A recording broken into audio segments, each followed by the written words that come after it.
Welcome back Gujarat engineering એકેડમીમાં બધા મિત્રોનું આપણે સ્વાગત કરીએ છીએ। આજે આપણે વાત કરશી કે મિડ એક્ઝામ છે ખરેખર ઇમ્પોર્ટન્ટ હોય કે ન હોઈ શકે।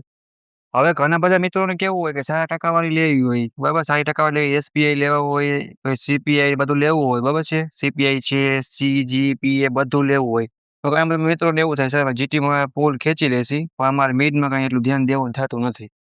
તો પેલા 2 મિડ આવતી, મિડ 1 આવતી, રેડી અને મિડ 2 આવતી। હવે એક જ મિડ કરી નાખી, 30 માંથી મારા પાસિંગ માર્ક 12 હોય છે। આમાં માઇક્રો પ્રોજેક્ટ ને વગેરે આવતું, એમ કરીને એવરેજ કરીને બધું કરતા। તો મારું એવું કહેવાનું છે, જે મિત્રોને ડિપ્લોમા હોય કે ડિગ્રીમાં હોય કે જીટીયુનો તમે કોઈ પણ મિત્રો અભ્યાસ કરતા હોય ને કોઈ પણ અભ્યાસ, એમાં તમે જો ખરેખર મિડને માર્ક્સને સ્કીપ કરો છો ને, તો તમારું રિઝલ્ટ છે ને જીટીયુનું ઓટોમેટિક ખરાબ જ આવશે। એટલે બને ને ત્યાં લગી મિડમાં તમે શું કરો તો કે સ્કોર કરો। શું કરો? સ્કોર કરવાનું છે, તો તમારું જીટીયુનું રિઝલ્ટ છે ને એ ઓટોમેટિક સારું આવશે। એટલે બધા મિત્રોને ખાસ એક ધ્યાન રાખવાની છે।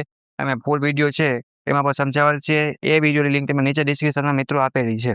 રેડી? એટલે મારું એવું કહેવાનું છે કે મિડ એક્ઝામ છે તો જૂના પેપર હોય, બરાબર? જીટીયુને તમારે વાંચવું ઠીક છે, બાકી લાંબુ પડી જશે। મિડના પેપર હોય એ વાંચી લ્યો, તમને આઈએમપી ટોપિક ટિક કર્યા હોય સર મેડમે, એ બધા મિત્રોને ખાસ એક વાંચી જવાના।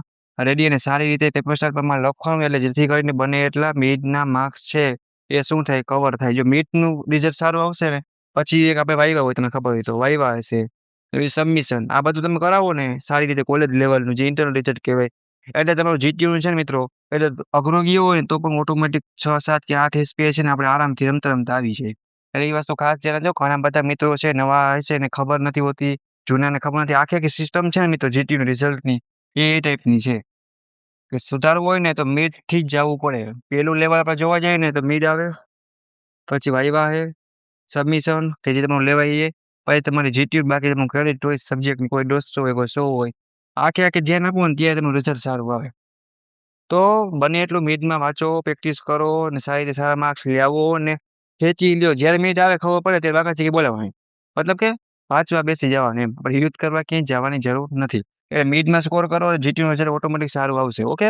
બધાને આ મેસેજ ખાસ દેવો હતો ને જીટીયુની એ ટુ ઝેડ અપડેટ માટે આપણી YouTube channel Gujarat engineering academy YouTube channel subscribe કરો। એમાં તમે જીટીયુના આઈએમપી પ્રશ્નો એ ટુ ઝેડ અપડેટ આપણી યુટ્યુબ ચેનલમાં ઓલ પ્લેલિસ્ટ મિત્રો બનાવેલ છે। સ્કોલરશિપ હોય, જોબનું હોય, કોઈ ફોર્મના વિડીયો, સંપૂર્ણ માહિતી તમને મળી રહેવાની છે। તમારા દોસ્તોને વિડીયો શેર કરો। Thank you for watching Gujarat engineering academy YouTube channel.